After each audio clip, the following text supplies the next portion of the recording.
"Welcome to Oxford," the warden had said to her.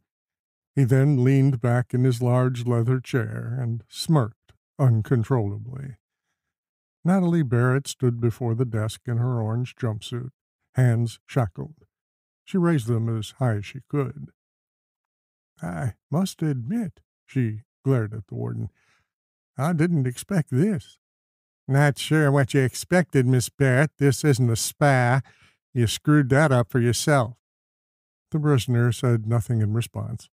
She did react to the guard pushing a chair up behind her. "Sit," the warden suggested. "I'm fine," she muttered. "You won't think so in a few days," he shot back. "This is Wisconsin, lady. Martha Stewart didn't come here." He motioned for the guard to leave and leaned forward, both arms on the desktop. "Why did you screw up your stay at Alderson?"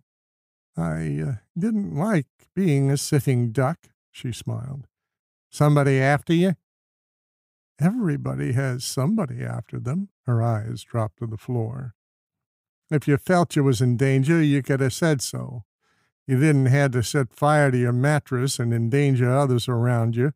Again, she had no response. "Your old boss won't be pleased," he said with a tease. Barrett looked up into his eyes and glared at the man for what seemed a long time.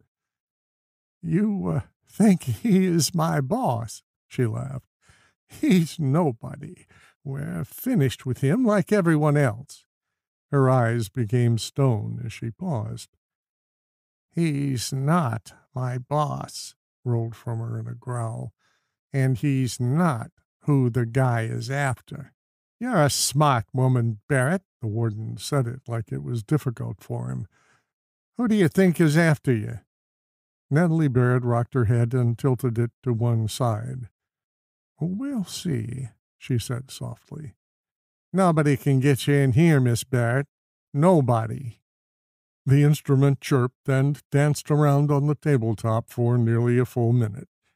He'd watched it bounce around from his leaned-back position in the wooden chair. Finally reaching out, Warren Dawes put his coffee cup down. The part-time bus driver then picked up the vibrating cell phone and answered it. "Jamie," he asked curtly. "This is Jamie," the voice responded. "Is this Warren?" "You know it is," Dawes said, picking his cup up again.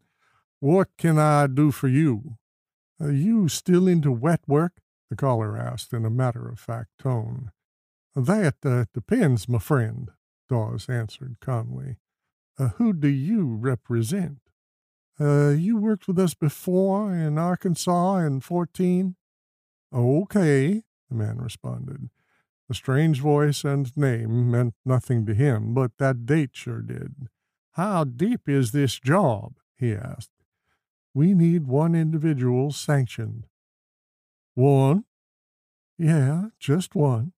But getting to him will be your challenge." The man turned his cup up and finished it off. He twisted his neck as though loosening up and spoke again.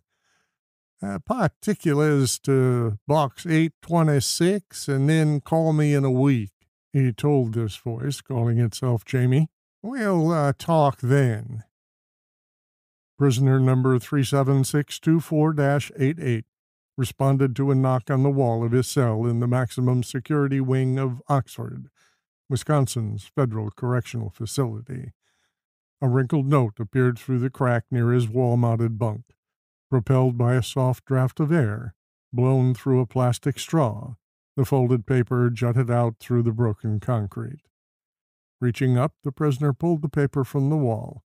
He unfolded it and read the simple note several times. "Your release is possible," it said in minuscule type. "Your talents needed for job." At the very bottom were two other words, typed in separate locations. "Interested" on one side, and "no" on the other. Jackson Terrell stood and walked to his far wall some 4 feet away. Leaning his head against the cold, rough surface, the thought process didn't take too long. He still had 7 years before any consideration of parole. He tore the word "interested" loose from the small paper and folded it.